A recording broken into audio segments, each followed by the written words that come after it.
Welcome back, Smite fans, to the North American now Smite Challenger Circuit. And as Mifflin loves when we say, we've now taken a trip across the ocean and find ourselves in NA. Across the pond. I messed it up. Take a trip across the pond to North America. Well. We've got two best-of-3 matchups for you, and then we'll have one third matchup for you later on here this weekend. My name is Dolson, and spoiler alert, Miff is with me. Go ahead with the rest of your bit now. Well, you kind of took the wind out of my sails, but to be How more are you going to specific, make it across the pond then, with that wind in your sails? I don't need to go across the pond because we're in America, bud. It's welcome back. If you go to Europe, then you're going across the pond. But because we're a Georgia-based company, that's in the south of North America. Yeah, but we were just in EU for the EU sets, and now we're in North America. I'll hear Well, nothing we else were of in it. Let's see the North American sets that we've gotten, or we will get so far this weekend. Xibalba storm up against the Weavers. That'll start off our North American sets this weekend. And the Kowlin Wardens versus the Yomi Tanuki will not only finish off NA for today, but our broadcast in general. And then tomorrow, the Eldritch Hounds and the Athenian Sages will be going toe-to-toe for our final North American match of the week. That means if you're looking for the third EU set this week, you have to tune in on Saturday prior to the SPL. Here are your North American standings. Lots of teams very close to one another. Only the Anansi Weavers winless up to this point, but they're going up against a very talented roster in the Xibalba Storm. So the Weavers would love to get a win on the board. Xibalba Storm would love to catch up with the Eldritch Hounds in that win column. And no surprise, Myth, that the Storm have been as successful as they have been. Uzi, Magic Feet, Joshi, Oceans, and In My Zen. Specifically, Magic Feet has kind of stormed onto the stage here in the North American SEC. But the rest of the team built around Magic Feet, I think, is very solid as well. Yeah, this is a squad that has been remiss to have any changes. They're not really shifting up the roster and instead have continually tried to progress and iterate on their previous style. For those of you who've been keeping track of the SEC before we brought in our brands, this was the Fun Havers. So they were a squad that have got some pretty good fan following behind them and some SPL pedigree as well. Most notably, Oceans had played for LG for a time in the ADC role, now playing support for the Xibalba Storm. I think this is a team that has got pretty high potential, pretty high output, but a team that maybe falls prey to themselves at times, just having too much fun. There's in, there's in. And the Anansi Weavers good on the flip side, Mando, Warrior, Chinfu, Sops. Say it, Miff. Go ahead. BSTJ or Big Slim Timmy Jim, and I will be mixing those up. So if you hear BSTJ, is that That's right. Or, Big Jimmy Slim Tim or Big Slim Immy Jim. Yeah, you get the idea. Anything in that school of thought is going to be the support for the Weavers. And then, of course, Diesel playing Hunter as well. Picks and bans for game number 1. Kicking off right now. Can the Weavers get themselves in the win column here in NA?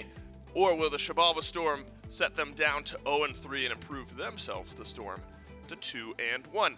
Do you get the vibe, Miff, that the meta changes a lot from EU to North America as far as picks and bans go?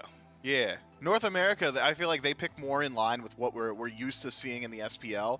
Like, I feel like they're trying to emulate that style more so, whereas the EU SEC, probably because they're so far removed from the North American, scrim culture.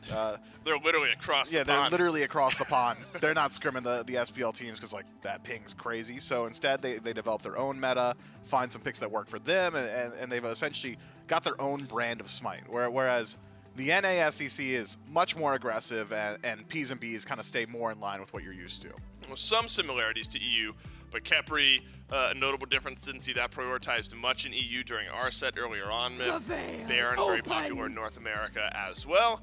And Kleena, I think a strong ban here. That is something that Magic Feet loves to play. So I think not only getting it for yourselves if you're the Weavers, but taking it away from Magic Feet, always going to be a good, strong start to your draft. Yeah, I don't imagine we're going 57+ minutes many times. Almost certainly not. Now I've doomed us, though. No wood to knock this on. Is fake. Got it. That half counts. So now we're only going 45 minutes. That's fine. Still better. Still better. Xibalba Storm end up drafting Kumbhakarna first and foremost overall, and then Xibalanque. Are those two related? Xibalba Storm and Xibalanque, are those in the same? They are both pantheon. Mayan. Okay. Is Hunbots Mayan? I probably. I'm almost certain that Hunbots is Mayan, and he's always like, "Oh, I'm eating the fingers of Xibalba." So So that's and Xibalba is also Mayan.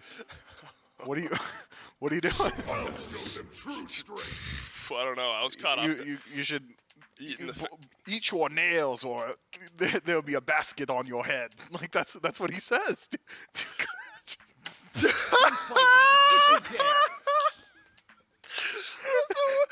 the worst thing I've ever. Are you kidding? Dude, you seen the meme on Twitter where it's like, I'm the guy in the picture? I literally voiced him. Stop speaking. Erlang Shen is the next pick. I can do a good Erlang Shen. Erlang Shen. That's so good. Erlang Shen. The pick for I assume Magic Feet. This is the second time you've made me cry today. I'm just trying to keep it fresh. The first one was off camera in the green room when you made fun of me. They know that's a lie because it was on camera. Kumbhakarna, Xibalba, Erlang Shen, and Anubis for the Storm. A bit unconventional with the Anubis myth, but do you like the pick? Yeah, I mean, Anubis is fine into some of these picks. Kleena in particular, I think Anubis has got a pretty decent matchup into.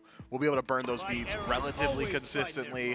High DPS output from this style of composition. You've already got an auto attacker in Erlang Shen, so Anubis should make it a little bit easier to get in towards those objectives and finish them off. But it is susceptible to some of the initiation of the Weavers, most notably Kabrakan. Probably just going to bring the fight to Anubis more often than not.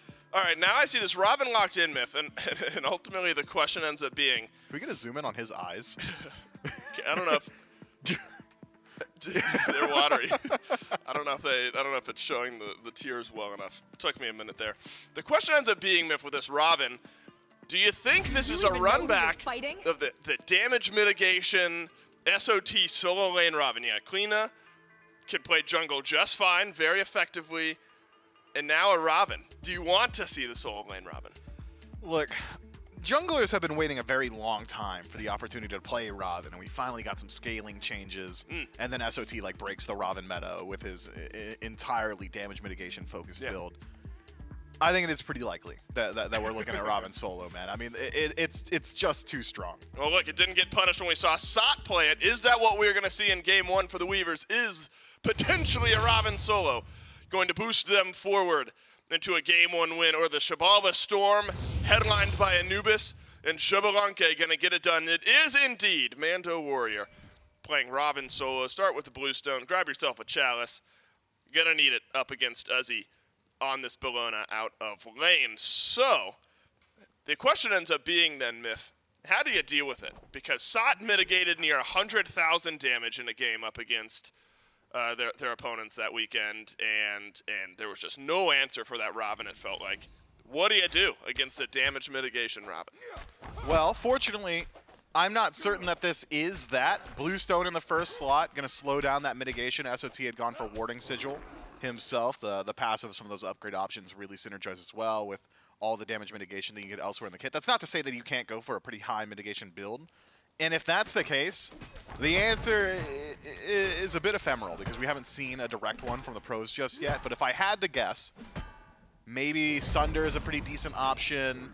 Maybe you just ignore the Robin and fight literally anybody else, because it's not as if Robin is going for this complete mitigation style and then simultaneously dealing a whole lot of damage. You gotta pick and choose. A good start to the duo lane for In My Zen and Oceans, a level 2 to the 1 of Big Slim, Timmy Jim, and Diesel.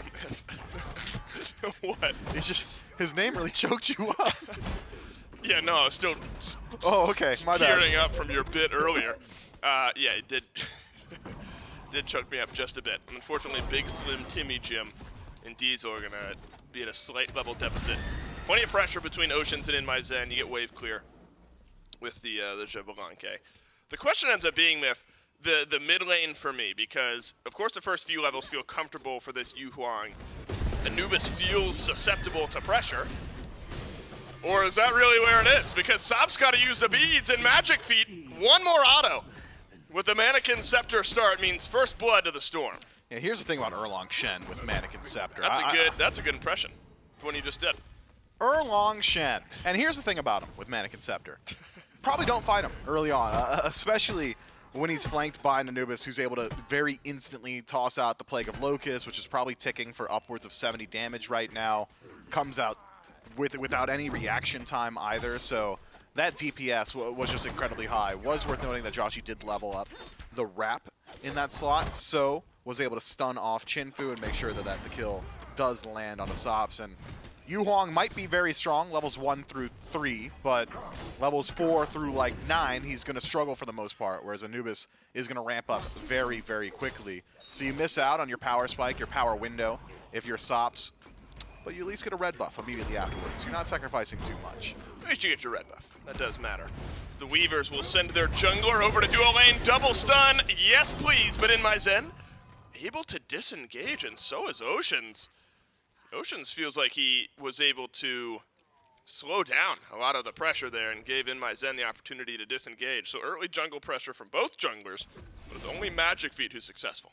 Yeah, it looks like Groggy Strike had stopped the dual lane of the Weavers, and then from there, Poison Darts from Xibalba, just enough to make sure that Chinfu can't stick his target. So, good disengage from the Xibalba Storm.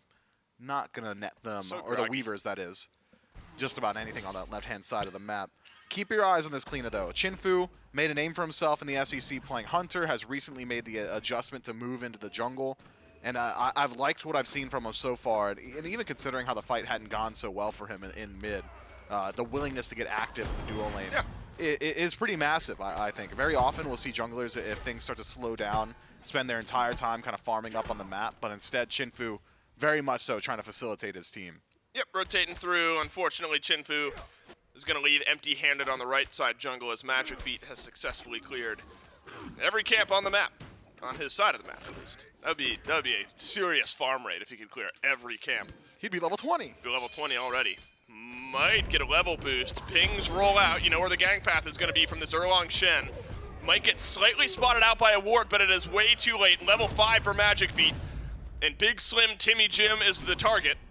And eventually, Big Slim Timmy Jim will go down. It's just a matter of who and how long can you delay. Some damage will roll through from Diesel, but in my Zen, we'll grab the kill, tick over to level 5, and that is simple for the Xibalba Storm. Yeah, Magic Feet just allows that kill to go over to In My Zen, so decent start to the Xibalba passive, make sure that Zen isn't falling behind in the lane. Magic Feet already benefiting from a slight lead, won't take the kill for himself. That is a selfless jungler, won't catch me making that play just about ever. I'm holding abilities, making sure I get the last hit. But if you're going for this farming style with Golden Blade, I suppose... Oh no, Diesel. Oh no, Oceans is clowning him.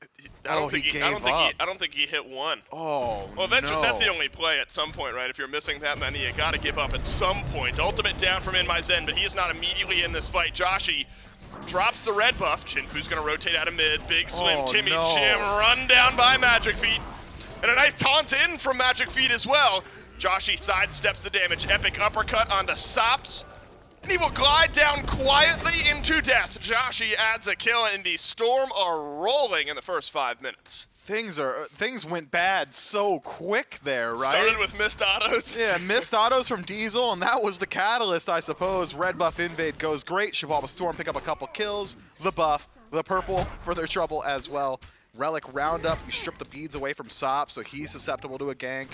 That is less than ideal, I think, is the most diplomatic way to put it. Yep.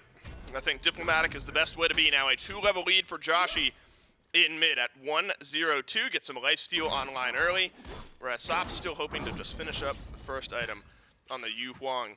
Magic Feet has just been all over the place. And when we talk about Erlang Shen in early game and being able to impact the game early with Mannequin Scepter, this is what you talk about, because he's got plenty of damage, plenty of setup. The 9 turns blessing was awesome for Magic Feet there. And the Storm now off to a great start, just about a 2,000 gold lead in the first 6 minutes. Could keep going. Send some pressure towards Mando Warrior, though with Big Slim Timmy Jim close by. Magic Feet does have to be careful. Still some setup, some burst from this Cabrakan.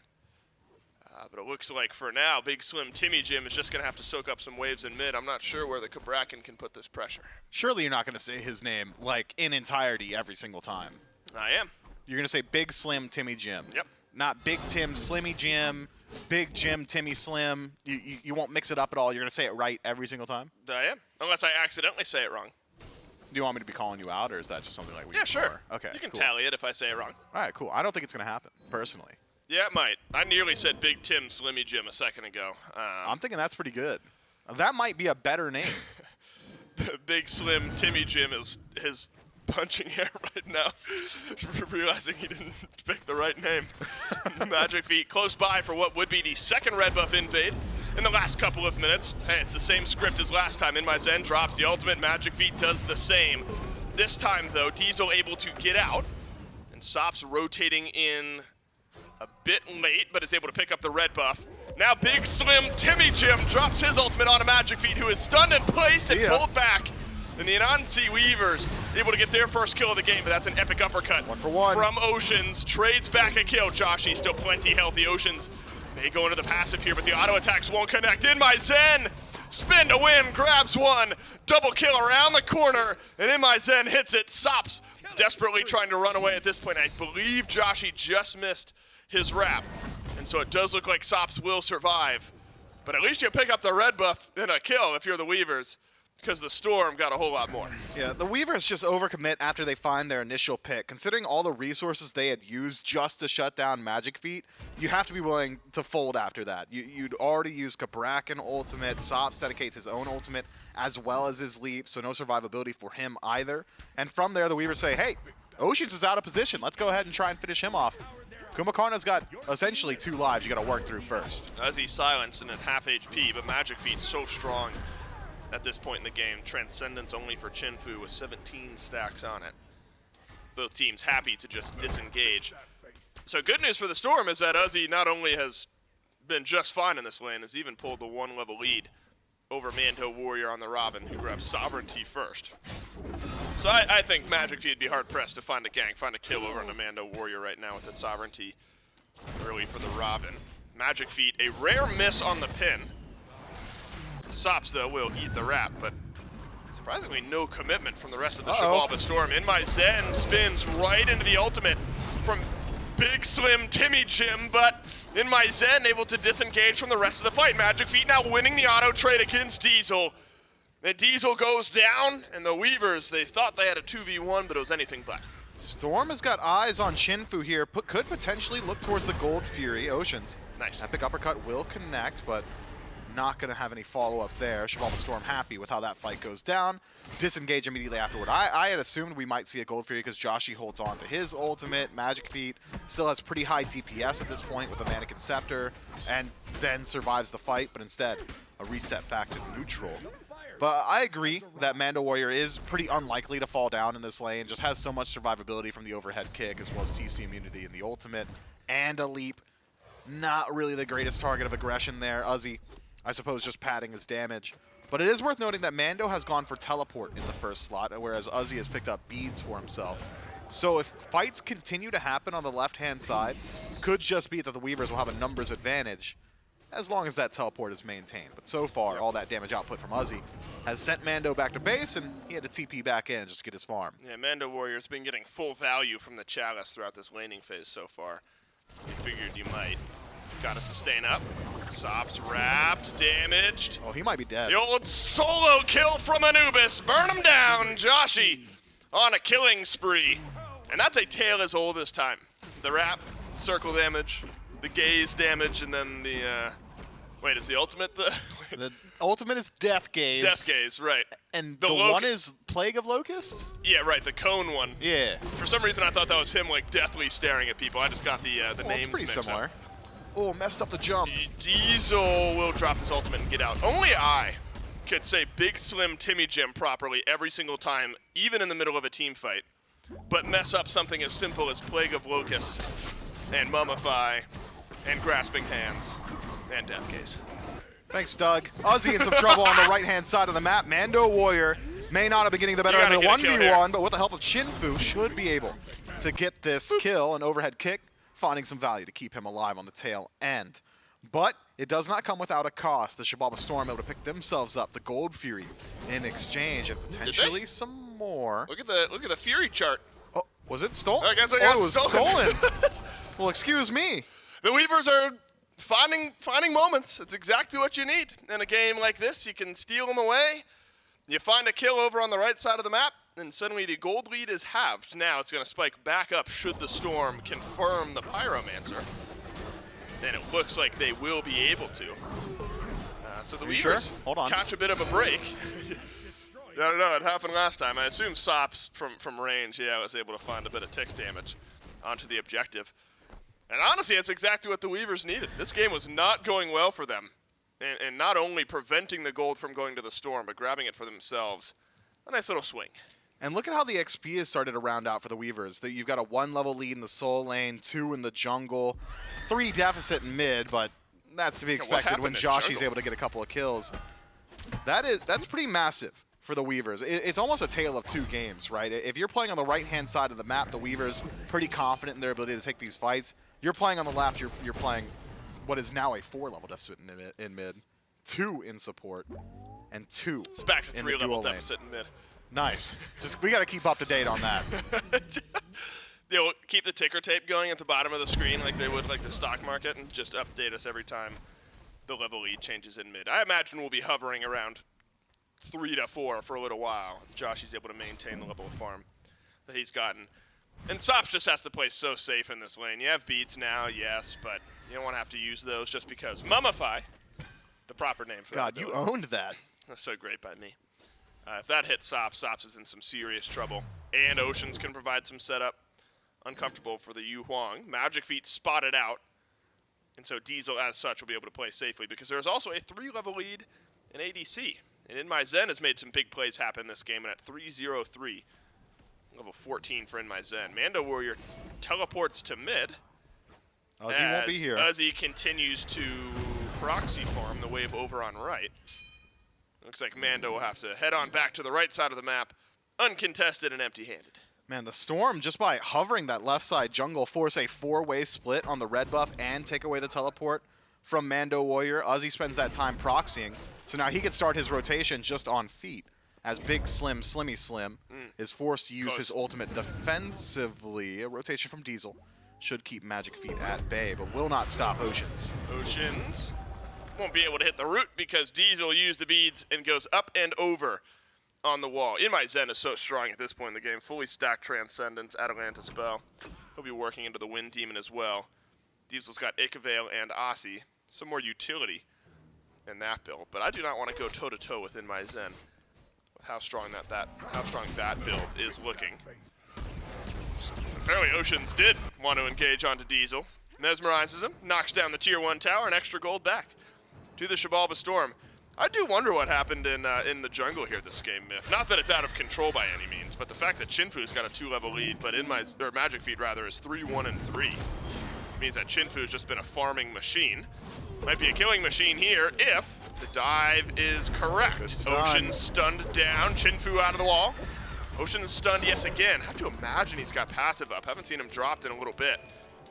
Looks like we won't find out because 3 members of the Anansi Weavers will disengage. Thieves and a Witchblade finding a whole lot of value here, keeping Oceans alive. Joshy on the rotation in, and no tier 1 tower to help out the Weavers. Could cost them a rotation. Seems as if Joshy had his eyes towards the purple, but will not get credit for it as Chinfu able to secure that for himself with the ultimate. Tough stuff for the Anansi Weavers. It just feels like they've been trying their best to get something started, but at every single turn, the Storm are either outnumbering them or getting the proactive rotation. And as it stands, even had the Weavers taken out Oceans there, Gold Fury's dead, Pyromancer's dead as well. The best you could have likely have hoped for is maybe a tier 1 tower in the dual lane in exchange.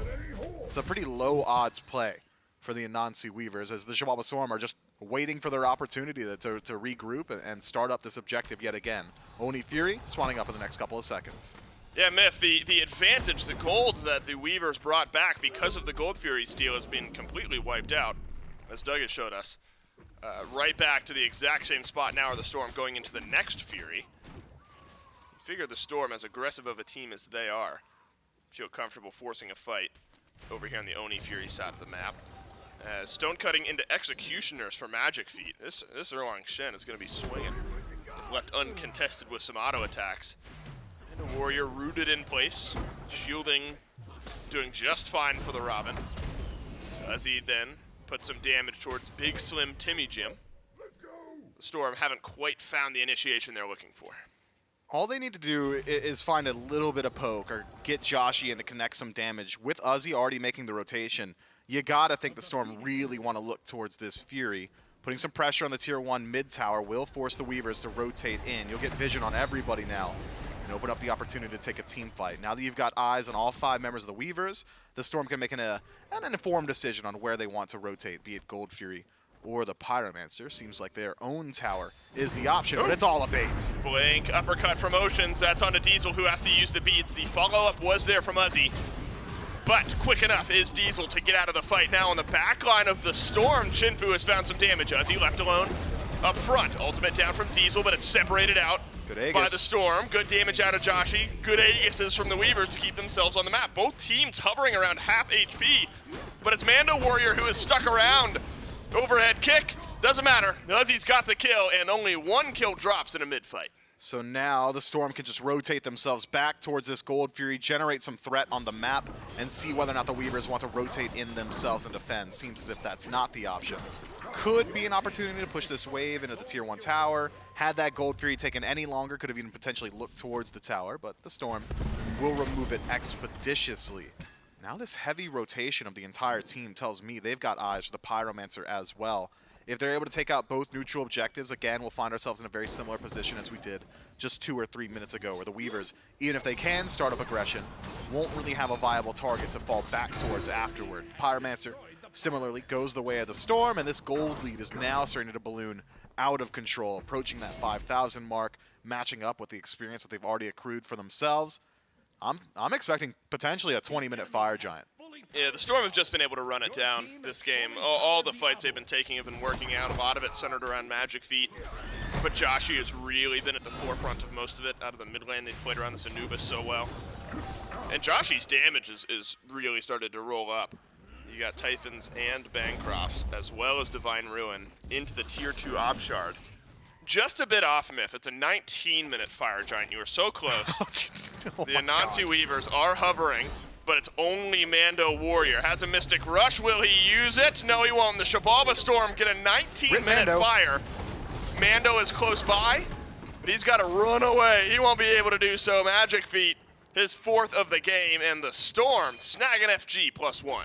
Yeah, Mando has not gone for the mitigation build, by the way. This is a completely different look. So once he gets these next couple of items, he will have a good deal of defense, but until then, plays like that, not allowed. And we saw how quickly he fell down once overhead kick was expended. 30 seconds to grayscale to think about his mistakes as the Storm are stepping up to the right side. Phoenix only Sops in range to defend, and, well, Sops ain't enough.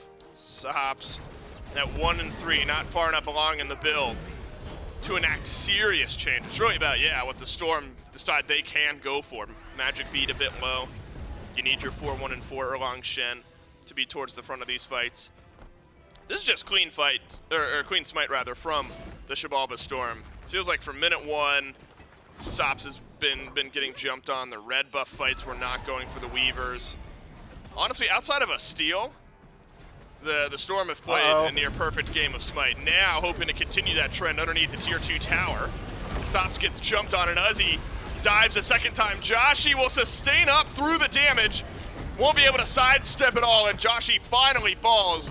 But Uzi wreaking havoc in the backline. Chinfu's going to dash away. Unfortunately for the Weavers, the fight is not going much better on the backside. You've lost 3. Magic Feet in on the chase down. Gets the pin.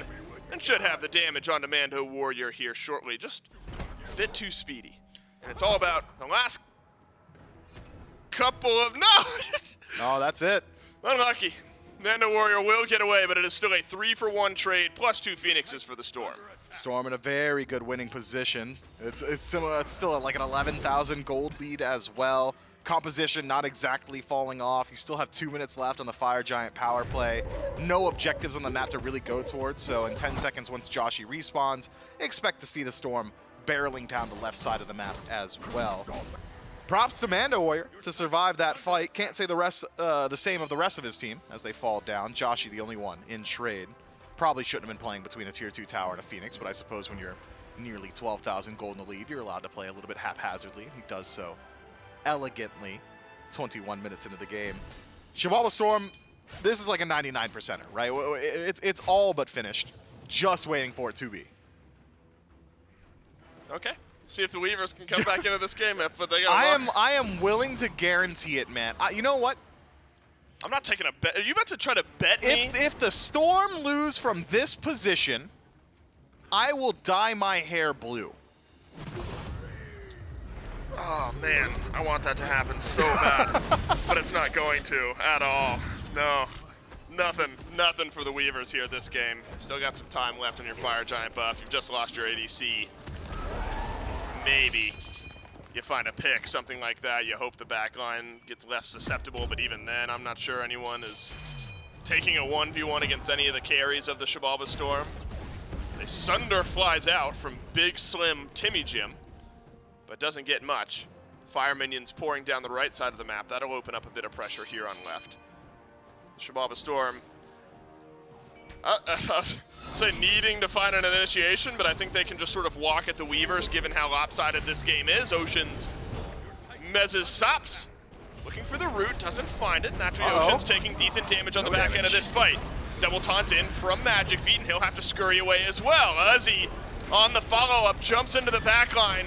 There simply are just not enough damage to finish off the kills yet. Joshi now backpedaling away, and my Zen has plenty of damage, but the Anansi Weavers, big enough health bars to stay alive. The Titan, in the meantime, is just losing half of his HP to the Fire Minions, and the Weavers, in the meantime, are now losing their mid and their solo laner, as well as what I assume will be their left side Phoenix, and the Storm will reset one more time. Got a little bit nervous for a moment there. The double pull in from Sops had me questioning myself, and then I realized, oh, he made the Dragon's Kiss, and it only did like 100 damage. And then I looked up at the golden experience and realized, oh yeah, still 99%er. Even with the Weavers, finding phenomenal skill shot placement, right? Like they're getting double stuns. Slim gets a good ultimate, forces the beads off of In My Zen early in the exchange, drops him down to like 10% HP. It still wasn't enough. Again, when you're playing at this kind of deficit, it's not about perfect placement. And you could play absolutely perfectly from this point out. The Weavers have to hope for mistakes and just significant mistakes at that. Consecutive significant mistakes at that. The Xibalba Storm have played so well for the first 24 minutes of this game that they've got themselves a pretty decent runway. Yeah, history does not favor a Storm's, or does not bode well for a team that's hoping for the Storm to make a mistake. The Storm have played a near-perfect game of Smite again and just run over the Weavers. Been too aggressive from minute one. And the Weavers likely will just have to watch this Fire Giant go down, but their Titan is so low, and now the left side Phoenix is down and is not respawning, so the Titan's not gonna sustain. I mean, you're not taking a fight underneath your Titan because you definitely lose the game there. Maybe your best hope, Myth, is winning a fight here around the Fire Giant. That's could be an answer, but your steal potential is relatively low. Best you could hope for is like have Sop spawn the dragon right on top of the Fire Giant, could potentially steal there. Otherwise, it's Big Slim, Slimmy Slim going in on his own and potentially just dying on his own. Big Slim Timmy Jim will not finish off the Fire Giant. Sop's, in the meantime, farming up mid. Magic Feet has run down the support of the Anansi Weavers. Fire Giant on all 5 members of the Xibalba Storm. Epic uppercut from Oceans. Drops Diesel back down to earth. Magic Feet's got a double kill. Mando Warrior melted through by Joshi. Fire Giant on all 5 and only Chinfu and Sops alive. Maybe we'll just let the minions get it done. The Storm will win game number 1.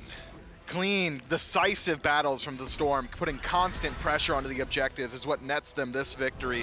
Felt like Magic Feet was just outpacing Chinfu in the jungle. Once he was able to give Joshi a lead, Joshi finds a couple solo kills up against Sops. Mando Warrior was never really allowed to play that mitigation style Robin that he had wanted to. From the offset, he rotates into a game that was essentially already lost.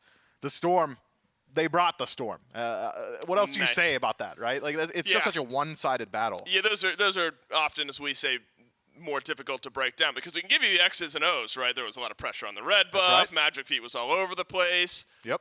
It's just play on field as well as decision-making for the Storm was just better than what the Weavers brought to the table here for game 1. Don't count them out just yet. Still a game to be played. Anansi Weavers versus Xibalba Storm. Game 2 coming up next.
most convincing matches we've had here today. The Xibalba Storm in 26 minutes will take down the Anansi Weavers in game number 1 of this best-of-3 set. Though the Storm are a team that like playing with momentum, so the Anansi Weavers really need to batten down the hatches because game 1 was just clean and clinical. Again, the X's and O's, the chess match, the Storm just had all of the answers here in this game. Everything they were doing was working. And Miff, when a game is going that way, very, very hard to come back into it. The Weavers just did not have any answers. Yeah, but the Weavers can at least, I suppose, leave that game up to the early game. You could say, hey, man, we just got picked a couple too many times, an early pick for Magic Feet in mid, immediately into an early pick onto Big Slim, Slimmy Slim, and the duo lane immediately afterward. Like, that is a pretty tough start for the lanes that you want to be establishing pressure at that. Yu Huang, I suppose you're willing to cede some pressure, but when you're locking in things like Cabrakan, you're expecting aggressive plays, getting involved, especially against picks like Xibalba, so that early rotation from Magic Feet really did put a stopper to the Weavers' momentum. And from there, it's not as if Magic Feet stopped putting out pressure on the map. He continued his onslaught all the way across the entirety of the battleground. But if I'm the Weavers, I'm saying to myself, look, this doesn't mean that our composition can't work. This doesn't mean that we're a bad team. We just had a rough start to a game and couldn't quite recover from it. Yep. And I love, if you're a Storm fan, you're loving what you're seeing out of Magic Feet. Back in with this roster after taking a week off and looking great with the squad, synergizing very, very well. I think Ocean's on the Kumbhakarna as well, Miff. Put a good foot forward here in this game at 0-0-16. That's the perfect KDA. Perfect KDA. Yeah, not 17, not 15. That's it. 0-0-16. 6-0-10 alternatively for In My Zen. I mean, this early in the game, the damage numbers are always going to be somewhat close. Just a hefty amount more mitigated for Uzi, 52 to the 32 of Mando Warrior. And Ocean's 5,000 or 6,000 ahead of the support counterpart on the flip side as well. So if you're the Weavers here, Miff, I'm not going to ask you what do you change because it's always a difficult question. I know you chair twos don't like that. And so if you're the Weavers, Miff, what do you change going into game 2? Well, I don't think you're changing the composition too much. You might say to yourself, hey, we should draft more pressure towards the soul lane, have Mando Warrior play something, then get involved early on, because it felt like Uzi really was getting the better end of that 1v1, leveraging towards blue buff invades or out-rotating, even when Mando Warrior was able to teleport to a fight. Because Uzi was so far ahead in lane, he'd already proxied a couple waves, so he was there essentially at the exact same time. So side lane pressure could be an answer. But I said it earlier, man, you don't have to worry too much about your P's and B's. It's just about play on field when you get blown out that early. Oh, good. Well, unfortunately for them, we can't just skip picks and bans, Smith. We got to watch picks and bans for game 2. We are worried about P's and B's here, especially if the Xibalba Storm are able to get another early game potential draft where the Erlang Shen with the Mannequin Scepter can run things down and there's follow-up from the other lanes.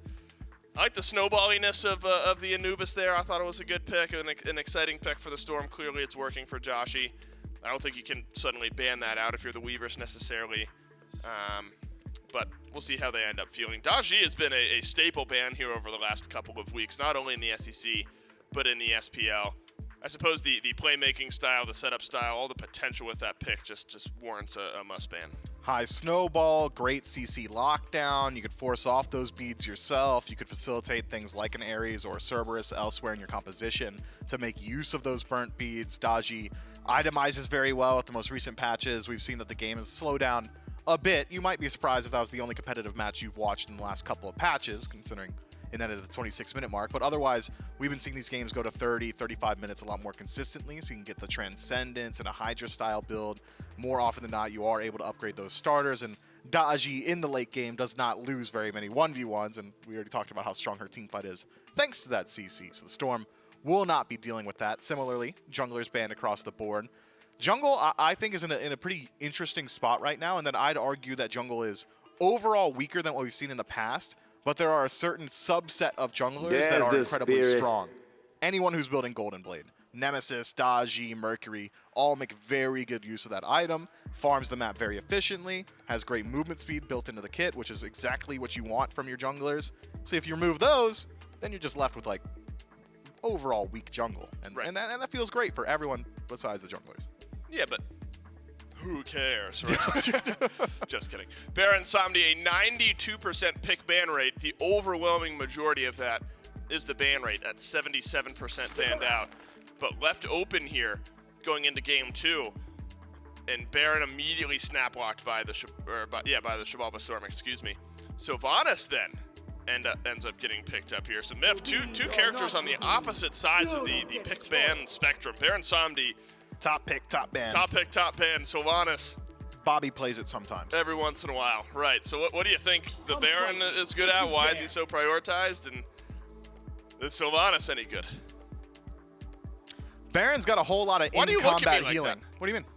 Why do you look at me like that was a dumb question? I didn't know. I was thinking about my answer. I just got a dumb face. Okay, Okay, well, you're not gonna like. go ahead. Baron Samdi, why is he so good? Why is he so prioritized? And maybe Sylvanas, why not? Don't fish for compliments when Dave is around. Baron Samdi brings a whole lot of in-combat healing, has great initiation from a range, so doesn't really need to dedicate his bodies. Decent flex potential as well. We've seen him in solo and support. If you go all the way back, we used to see him in mid as well.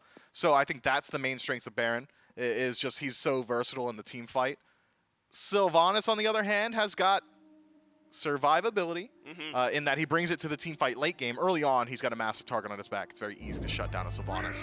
The only thing he can really do to self-heal in the pre-5 is his passive, which roots people who auto-attack him, I believe once every 30 seconds. And then he's got a self-root as well from that first ability. Outside of that, Immobile Guardian that's pretty easy to knock down, which is generally why when he is locked in, it's later on in the draft if you feel like you can get away with locking him in early on. That means he's probably just generally really strong. I wouldn't argue that that's where he's at right now. But in the North American SCC, we've seen a Sylvanas mid once or twice. I don't think we're seeing it here, having now looked up for the first time in this 2-minute long spiel. No, I mean, But it was worth saying. it could be Kleena solo, Poseidon jungle, AMC Hunter, and Sylvanas mid. There you go. Could happen. It's not going to happen, but it could happen. Could happen. On the flip side, Baron, Samdi, Erlang Shen, and Ardio. So depending on where this Baron goes, I would assume support at this point. Great initiation from the Xibalba Storm, and now great lockdown. So you've got a Baron, one of the best initiators. You've got Erlang Shen back for Magic Feet, Another initiator. who loves this pick, and an Ardio as well, Oh, an out of initiator. the solo lane. Yeah, so you got 3 of them. And then Thoth 21, 12. and X-Ball, who love the space being made. I think the Storm have a fantastic draft going into game 2. Just pretty strong, right? This is standard Smite. Baron Samdi, we already talked about everything he brings to this composition, but you've got decent pressure from your duo lane. You've got decent pressure from Ardio, and even if she does fall behind, we'll generally be able to hold her own, assuming that it is going to be Mulan in the solo lane. Mulan support, Sylvanas mid, I don't think so. Kleena solo, Poseidon jungle, AMC Hunter. We have seen all of those gods in all of those roles, so there is potential for Right, that that's to what happen. I'm saying. That's what I want to happen, but it's not going to. Yeah, I doubt it. But Ardio into Mulan is interesting in that a lot of Mulan's abilities, once they've been leveled up, become long channels. The second ability, the spear thrust, takes a little while. The first ability just all get stunned out pretty consistently by Ardio, which will slow down you upgrading the ability from your passive, will slow down your DPS and your wave clear. So I really like that matchup for Uzi. Anansi Weaver is trying to bounce back in game number 2 against the Xibalba Storm. After an onslaught of pressure in game 1, the Xibalba Storm were able to get active early, stay active through the mid-game. I don't know if we ever really made it to late in game number 1. Storm versus Weavers, game number 2. Kicking off right now, and unfortunately... Oh, wow. All right, so there was... Mulan support. Yeah! Sylvanas Let's go! jungle. I got a couple things wrong. Yeah. But I was actually, I was right about... You got the Mulan support. I got Mulan That's what support, you got. and I got Kleena solo You got and it? AMC Hunter. Yeah. But yeah. I predicted Sylvanas was going to be one place or the other. All right, Sylvanas jungle. Well, also something we've seen in the past. I'm remembering, I think, El Leon playing it. That was actually Leon Sylvanas mid. Right. Yeah. I could have sworn we've seen a Sylvanas jungle. I'm sure we have, and it's generally with Mannequin Scepter. Sino Yeah. played it, says production, which Yeah, does Sino's not surprise played it. me at all. It's ugly, man. I mean, you've got really good. He's just right there. You've got really good jungle clear.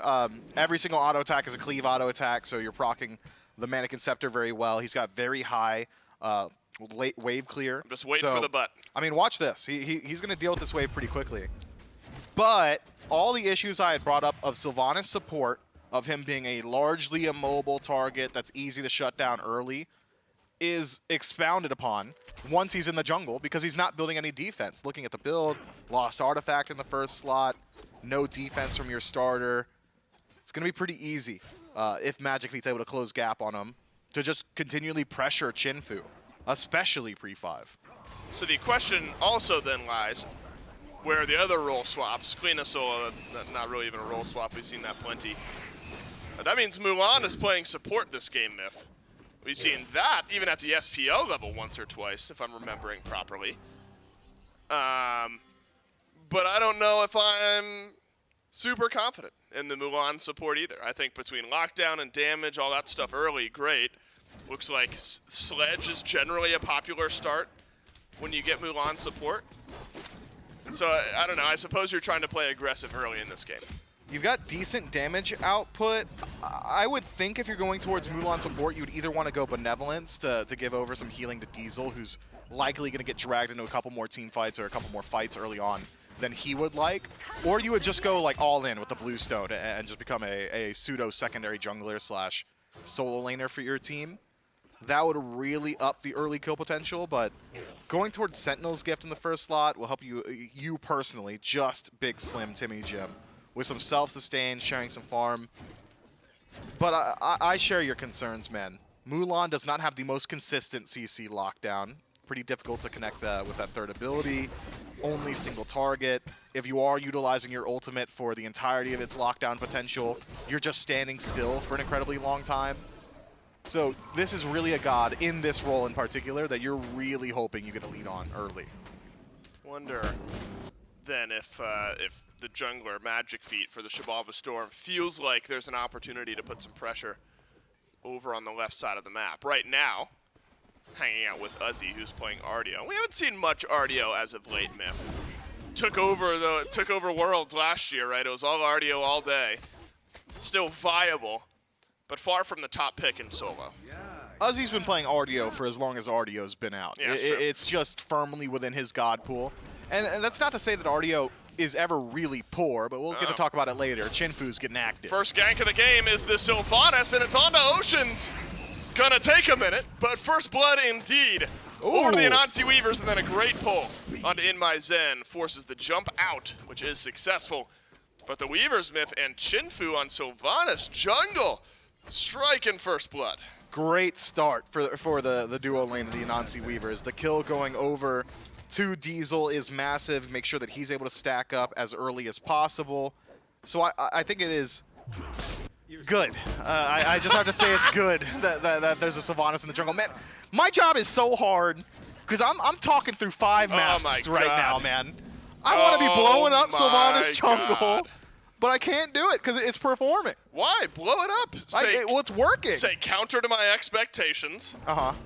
Or are you saying that you're expecting it? You were expecting it to be going bad, and at this point in the game, you would be talking about why it's not good. Yeah. Got it. So you're saying, unfortunately, you have to talk about why it is going good. He's going Doom Orb Sylvanas jungle, Yeah, I was about man. to ask. Now you're doing my job. It's amazing. You know, you can't do your job, but you can do mine, I guess. You want to trade for the rest of the cast? Sure don't, and I don't think anyone at home wants us to do that either. Because of me, not because of you. Oh, so thanks. it is Doom Orb out of the jungle for Chinfu. I guess it opens up a quicker gank path, Myth. You can make your way into the lanes a bit quicker. And he's done so. And he has done so. He's back over here with Oceans yet again. He might be dead. Hold on. Maybe. No, Oceans will live. No, never doubted it. Oceans lives that one. The Sylvanas gank is just so funny. You just walk into lane, root, pull. Go ahead, man. This guy's a monster, bro. Chinfu is just... And then he's just going to do the purple buff. He's been here for so long. He doesn't have ultimate. He better get purple. I think he's No, gotta. he didn't get it. What? He didn't even get purple. Oceans is whiffing? And now Joshy. All right. Okay, go ahead, Myth. There it is. Away. I'm telling you, man. Sylvanas jungle and any carry role can't work for that reason in particular. If you put yourself out of position to take a fight between a tier 1 and a tier 2 tower or at a purple buff, it is so easy for anyone to rotate in on you. Joshi just needs to connect the root. And even then, Joshi didn't need to be there. Ocean's dropped a stinker of an ultimate, just completely whiffs it. If that's connecting, you don't even need the rotation. But worth noting that he nearly does confirm the kill on Oceans before all that. Right, the route out would have made all the difference in the world, but unfortunately for Chinfu, ends up not connecting, and the Storm able to answer back in this game, right back to even. And all in the meantime, Magic Feet was just hanging out, farming up, and able to pull the slightest of XP leads, maybe about half a level, so he reaches level 7, and Chinfu down at level 6. Joshi able to snag a kill there, important because Sops is hung out in lane, farmed up just fine.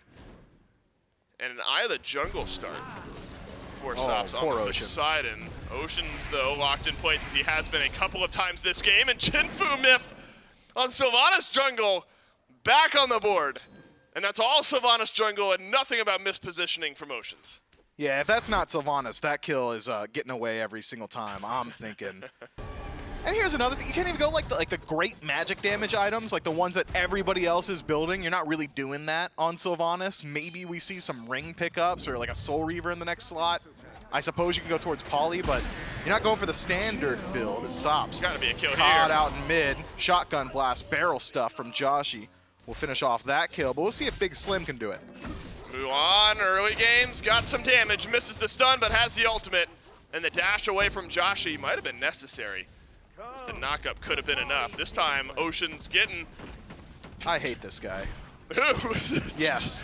Fair enough. Oceans doesn't get the pull onto Chinfu, as he's hanging out behind the wall. Stinger, though, out. And Oceans at risk of dying for the third time this game. The sustain enough gives the Baron a second wind in this fight. Chinfu has been living on the left side of the map. Something about Sylvanas Jungle being gravitated where it's supposed to be played. He wants to be support so right, bad. He wants to be support. And just been hanging out over on left. Meanwhile, the solo laners have just been chilling and farming up over in solo. I mean, Chinfu is actually picking the best lane to gank. Your most likely target is going to be Oceans. You don't really have the best lockdown for Magic Feet because you don't have the burst potential just yet with Sylvanas. Get a couple more items and he will have it, but the 9 turns plus is going to survive every time. Whoa, Oceans. Now 0-3 early into this game, but In My Zen answers back. Should have the auto trades to set up for some damage onto Diesel. Magic Feet does not have ult, might not need it. And Bluestone won't be enough. Magic Feet was maybe seconds away. Yeah, seconds away from having that 9 turns blessing back. Would have made all the difference. Diesel used the beads, but is able to stay alive. Yeah, Magic Feet overestimating the damage output from his Mannequin Scepter. He could have very easily just connected one more auto attack, additional movement speed, when you're using that Ferret and or Mink form on Erlong Shen. I'm not, which one is it? Is it Ferret? What? Is it a Ferret or a Mink, man? Don't ask. This was your... It's a Mink. Where is it? It's Mink damage. Oh, there it is, Mink damage. All right. That so was, Mink form that gives you was more your movement thing speed. to be wrong about, and then you dragged me into it by asking me. Yeah, well, you could have played it off like it was a rhetorical question, like I was talking to myself. I tried to, and then you doubled down and asked me again. Dave, is it Mink or Ferret? I think it's a Mink. All right, thanks, bud. Ooh, Chinfu hanging out in my Zen at threat of being pulled back. Nearly does, but at least a purple buff goes over to the Anansi Weavers. So Chinfu has at least kept pace with Magic Feet, just the one level behind. That's maintained stable for the last few levels. Still one level lead in mid for Sops, of course. Chinfu blinks forward. That's an ult and a root and damage on In My Zen. Diesel has been just handed these kills, it feels like over and over and over and over again. And now everyone is here. Ocean's gotta run away, and Diesel will add another. Everyone from the Anansi Weavers hanging out in duo. The Weavers are getting a whole lot of kills in the duo lane, but it hasn't net them a whole lot of anything on the map. Tier 1 tower. This early on, a bit of a double-edged sword. You will get some global farm and gold for yourself, but could be that In My Zen just decides to zone them at his own Tier 2 tower. Meanwhile, elsewhere on the map, Storm will take themselves the first neutral objective of the game. Pyromancer falling down. I like the activity from the Weavers, and again, Chinfu picking the right spot to gank. That's really the only place that I imagine this Sylvanas finds its value this game. But you gotta be able to transition it into something. I would have liked to have seen the Weavers even though it is long shot odds, to immediately go towards the Gold Fury, I think that's a much more value play than taking the tier 1 tower, especially if you know the storms on the right-hand side of the map, which they should have had that information from Mando Warrior. Instead, it is 2 for 0, minus Pyromancer, but you also get a tier 1. At the end of the day, the Weavers should have come out slightly ahead on that. Instead, the gold lead, just about 5 or so hundred for the Weavers. Ticks back up, similar in the experience chart as well. Magic Feet has just maintained a farming pace this game. Chinfu has been hanging out over in dual lane 2-1-2. Dude, he's going back. On the Sylvanas jungle. Why wouldn't he? This dude is an animal. Gotta know there's ward coverage over here, and gotta know. Well, this is what you were worried about. Now In My Zen can just kind of hang out over here. Ward coverage is down. Ocean throws up the coffin, and Chinfu will cancel it out. Pin, roots, all of it onto the Sylvanas jungle. And Chinfu will walk out just fine. Kraken gets used by Sops, but didn't see it connect for much damage. Magic Feet blinks forward, beads out of Sops, and an ultimate down from In My Zen. This is what Magic Feet has been farming up for. This type of damage onto Sops. And Magic Feet adds another for the Xibalba Storm.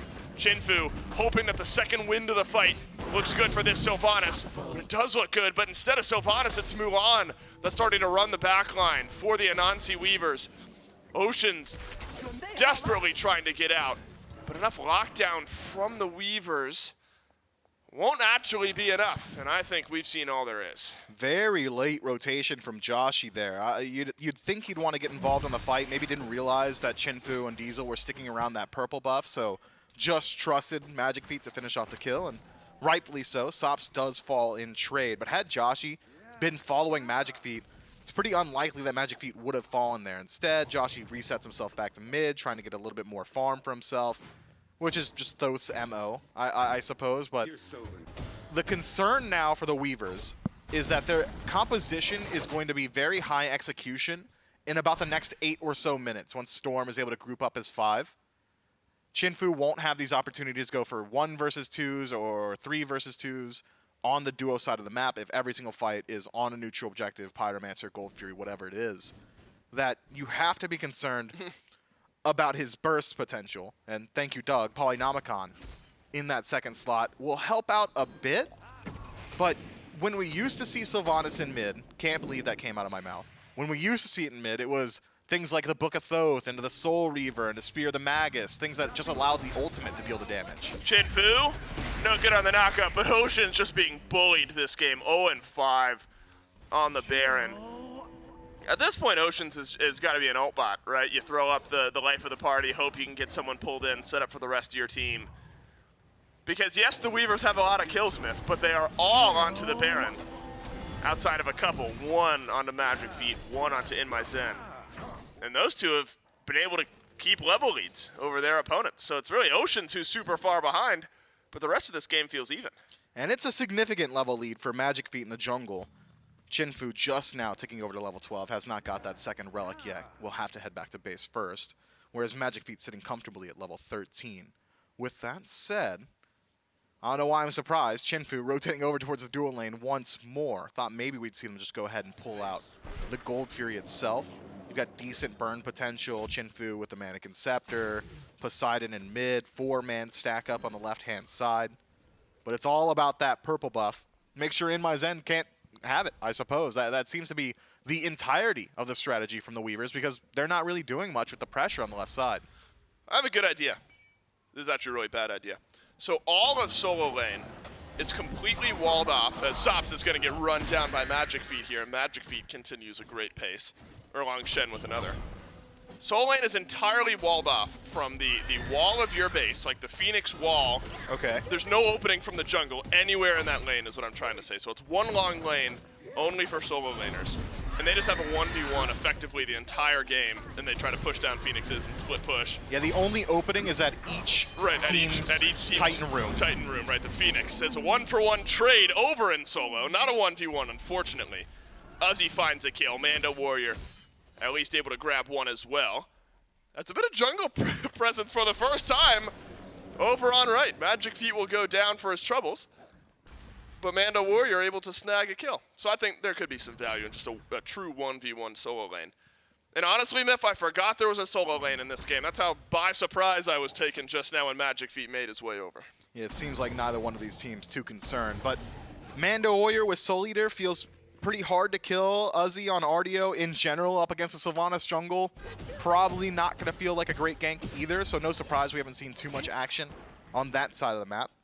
We're starting to get to the point where Gold Fury is becoming appetizing to both of these teams. The burn potential certainly there. Confirmation to Joshi as one of the hardest hitting abilities on the map. Might lose out to Kraken in niche scenarios. Dharmic Pillars? With the build difference, no Dharmic Pillars in this one, so won't even entertain the thought. With the build difference, I think you still are favoring Joshi right now. I would like to see either of these teams group up on the Gold Fury. I think they've both got legitimate claims to forcing a fight. Uh-oh, Uzi, just as we've talked about solo lane getting no love. Been a couple back-to-back ganks. Uzi uses the beads, but will end up getting run down, but same thing happening to Jinfu on the left side of the map. And the good news is, on the left side of the map, a Gold Fury stands. And it's just Pyromancer for the Anansi Weavers on right, but no Gold Fury pull. But the Anansi Weavers They're worried about the Giants. are on the Fire Giant. It's slow. What is this? Yeah, it's so slow. You can't do this. And no way. they've given up. So you're right, Dave. Nobody showing any presence there. I think the Weavers could have potentially actually done the Giant had there been no rotation. So had Storm taken the Gold Fury there, it is likely that the Weavers would have gotten Fire. But they realize that Joshi clears the wave in mid. It's pretty likely that they're rotating over towards the right-hand side just to check on the Pyromancer. And, well, had they done so, it wouldn't have been the Pyromancer that they checked on. Instead, it would have been the Fire Giant that gets defended. So good call from the Weavers. I think just a good idea overall. I think it's pretty high odds that most teams would just go to the Gold Fury in that situation. So I like the attempt a lot, and good recognition to know when you got to give up on it. Pyromancer will end up getting taken by the Anansi Weavers. Nonetheless, that'll give them 600 or so gold lead, 1,300 experience in the lead as well. A lot of it in solo lane, mitigated completely. Actually, the vast majority of it is in support, if not all of it. A 3-level lead for Big Slim Timmy Jim, because Oceans has just been sat on this game. Has a 2-level lead in jungle and close to even in both solo and hunter. Kind of close that gap a bit, but really it's just so hefty. 3 levels between the Mulan and the Baron. So Kraken drops down early, right in front of the red buff on the Storm side of the jungle, up into the coffin. Goes Oceans. Final Judgment flies in, tickles down a bit of damage, but not nearly enough as Chinfu has gotten a kill onto Joshi. Still a chase maybe to be had for the Storm. Massive commitment from the Weavers as Magic Feet tries to find the reinitiation. It's just Big Slim left isolated. Magic Feet, credit to this kill. Sops has already used so much in the fight that he won't have Kraken for Peel. Vegas gets used by Diesel. In Magic Feet, gunned down by Mando Warrior. But Uzi now into the back line of this fight. The first time Good pull. we have seen these solo laners get involved, and it is a big fight win for the Anansi Weavers. Uzi desperately trying to get out, turns around, seeing if he can break some ankles on his way out of this fight. Pull, not gonna be there. A stun out of Uzi. And a kill will end up dropping. Diesel on a killing spree. 308 for the AMC. And the Anansi Weavers pull themselves the lead. In my Zen nearby, but Xibalba doesn't really have any abilities that he could toss out to steal that one. So Anansi Weavers will finally hit pay dirt on the duo side of the map. Massive rotation from both teams leaves the Anansi Weavers in the lead. They take the Gold Fury and the fight afterwards. Xibalba Storm just gets split up way too much in that engagement. Uzi chases out 2 on his own on the left-hand side. Does isolate Sops, but who cares about a Poseidon that really doesn't have any of his kit left? So Sops, in just distracting Uzi, finds value there. Magic Feet chases a little bit too far forward on his own. The turn damage from Diesel, able to shut him down. Oceans can't be your initiator because he's level 12. So the Storm, in splitting themselves and being a bit behind in some of these key roles, were not in a position to take that team fight in. Though it pains me to say it, gotta give credit over to Chinfu yet again. He finds the flank onto Joshi, removes him from the map very easily, regroups with his team, brings the healing as well. Into a mask build. Yeah, into a mask build. He's gonna be doing damage, man. Yeah? He's gonna be doing a whole lot of it, too. Yeah, a little extra physical, a little extra magical. Not bad for Chinfu. Alrighty, 4-2-6 on the Sylvanas jungle. Can't believe I'm saying it, but here we are. And we thought like overloading pressure on one side of the map might not work for the Weavers, but you kept Ocean so far behind. You've given Diesel a nice lead. Kraken whiff. Gotta be able to fight well though. Kraken, no good. Joshy has Final Judgment shot. charge, and the Final Judgment is good. Joshy getting dove now in the backline, knocked up and tossed aside by Chinfu. And so will Oceans, but In My Zen still alive in this fight, and the auto attacks are connecting. Watch out for the Xibalba on the reinitiation. Mando Warrior stunned in place. Big Slim, Timmy Jim, no good on the stun himself, and somehow the Storm have won the fight. They get a 4 for 2. And this is what I was talking about earlier with this Weaver's draft being so high execution. If Chinfu's not hitting 2 or 3 people with his ultimate, he's dying immediately afterwards. Sure, he trades out his life, but it was what, 3, 4 auto attacks from In My Zen that finish off that kill. No damage output because you didn't have the CC lockdown that you needed. Chinfu finds minimal value in the fight. And the Storm, off of the back of one team fight win, have gotten so much on the map. Tier 1 mid tower, Tier 2 as well. The entire deficit has been evened up. Yeah, and it's only to become more and more difficult to execute on this composition as Chinfu finishes out this build. I'm watching that mask like a hawk. If he finishes it up into the Rangdas, Mans is just gonna die incredibly fast, faster than what we just saw. 15% more damage taken from every single target. But it's not just Chinfu who doesn't connect with the most valuable ultimate. Sops similarly whiffs his Kraken entirely on the offset of that team fight. Mando Warrior forced to peel back and try and peel out for Sops. Exposes himself to AoE damage. Just a poor engagement from the Anansi Weavers, and the Storm from behind, able to capitalize on it perfectly. Now the Storm, though behind, yes, have really just reset this game. Knocked down Tier 2 tower in mid. Still a lot of towers on the map, so if you're the Storm, you're still looking for cleaner win conditions. Plenty of towers to knock down. And it is Rangda's Mask Myth. So more damage dealt, yes, but also a heaping more damage being taken. And you were nervous that was going to end up being the pick, and it His is for ult's going to Chinfu. one-shot. Yeah. That's the truth of it. He's going to ult 1, auto-attack, polyproc with all that additional power. Goes massive. But if his ult's only hitting 1, he's dying right after. Yeah, needs big value out of it, depending on the target that Chinfu hits. Has Blink in 5 seconds. You have to have Blink, right? Need to have it. As the Xibalba Storm start up the Fire Giant. What an aggressive call from the Storm. Fire Giant going low. Fire Giant confirmed by the Storm. Chinfu looking for his target. Oh, Chinfu! no! I think he gets his Blink canceled out or something. Wasn't able to find the initiation. And the Sylvanas jungle gets nothing. The Storm get Fire Giant and at least 2 kills. Ozzy doing his best to survive. Mando Warrior turns around some damage. There's still life in this fight. But Joshy, full health on the backside, dealing plenty of damage himself. And that is a deicide plus FG for the Xibalba Storm. In My Zen did the absolute most in that team fight. I think you have to give complete credit over to Magic Feet. It's the pin from Erlong Shen that connects with Chinfu just before that blink had come through. The stacking of the Storm, that would have been a 3 or 4-man Sylvanas ultimate. With this build, that would have been a 1-team fight for the Anansi Weavers immediately. But because he gets his blink canceled, he ults the air, 2 auto attacks in stray from In My Zen, put him into a coffin. Tough stuff for the Storm, or for the Weavers rather. And well, the Storm are just tough, and they take the team fight. There's something so fun about the way that the Storm plays Smite, right? I mean, that is just they're having fun. We are walking at the Fire Giant, we are starting it, and we are doing it, and there's nothing you can say about it. And the Storm just play that brand of Smite, and we hope we win the fight.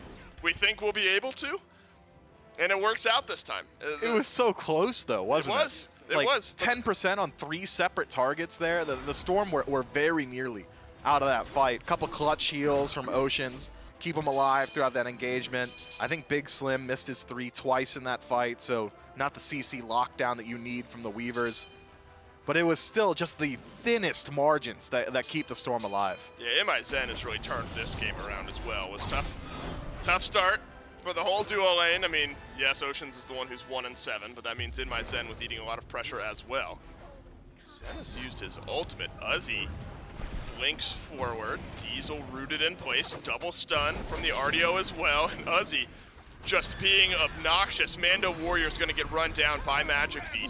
And now Magic Feet on a rampage. Big Slim Timmy Jim uses the ultimate. Doesn't get much out of it. Now it's looking like the Weavers, That's two. one by one, starting to drop down. There's a lot of damage, though, from Chinfu. But Joshi turns around the damage onto Diesel. In My Zen does die, but so does Chinfu. So does everyone but Sopt. And Sopt will fall as well. It's a delayed 3 for Magic Feet. And the Xibalba Storm get another deicide, and those death timers are long. I think you're looking at game 2. You know what? I've got to give credit over to Chinfu. I know I was harshing on it early game, but seeing how it's being played in the late and how this build has really started to round out, it's looking very similar, this full damage Sylvanas jungle, to what we saw in previous seasons of the SPL from the TAC Nuke style Nike build. Yeah.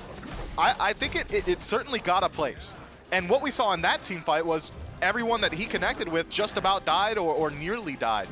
So had Chinfu been a little bit on the mark in the previous team fight, this Fire Giant power play likely wouldn't have been here for the Storm. A couple more Krakens connect, we could be talking about a game 3. I'm a believer. Are you? I think I might be going home and queuing some Sylvanas jungle. All right, anyone who is in bronze, make sure to stay out of ranked queues because you're going to see Myth in the jungle on Sylvanas in your next couple of matchups. The speed that game turned around, though, think about it, because the Anansi Weavers were so far ahead, or felt momentum-wise so far ahead of that game, and it just takes one dropped fight, and the Xibalba Storm equalize it around that Fire Giant, and the game is over like 5 minutes later. The Storm really flipped this game around. And again, I like the brand of Smite that the Storm play. A bit of a slower start for Magic Feet this game, just trying to farm up and maintain pace with the Sylvanas jungle. But the Erlong Shen ended up finding its home later on. Yeah, the Erlong, it was a tale of two different games, right? Magic Feet was saying, I'm going to play mid and I might rotate over towards Soul Lane, and Chinfu had eyes for the duo and the duo exclusively. And both executed well on their strategies. Magic Feet, in having just more of the map to play, was able to farm up more consistently, found his lead. But Chinfu put ahead his entire duo lane. Diesel getting a whole lot of kills onto Oceans throughout the early portions of the match. But just every single one of these team fights, especially this one that goes well for the Storm, just was one skill shot away from the Weavers winning the fight. Was one better Kraken or a slightly better placed ultimate from Mando Warrior, or Chinfu connecting with just one person on his ultimate. Yeah. And all of a sudden it could have been a vastly different match. So I think yet again the Weavers and the Storm to that regard play very unique brands of Smite, have got very unique ideas on how they want to approach the match, but have certainly shown that they both have merit. Man, Magic Feet ends at 10-3 after, again, a slower start. Not a bad start, just a slower start. Magic Feet relegated to farming for the first few minutes of this game. Chinfu ends the game at 6-5-7. The damage number's not overwhelming. High damage from Diesel and Mando Warrior both. But In My Zen also, I think, deserves some love to the end of this game, Myth. He went nuts. Scaled up so well. Top damage at the end of the game here by a healthy margin, 5 or so thousand over anyone else. 8 or so thousand over any of his teammates. The Xibalba makes a massive impact here later on in this game. And the Xibalba Storm now improved to 2-1 in the North American SEC. So this is a very talented squad that, again, play a very unique brand of Smite that is very exciting to watch. And I think will be I was going to say exciting again. I can't do that. Well, might as well now. They're going to be an exciting team to watch over the next few weeks. I think so. The Storm have always been a team that are very upfront in their intentions. You can look back to their previous game names. They're going to play what they think is cool. They're not always playing what they think is the absolute best thing in the meta.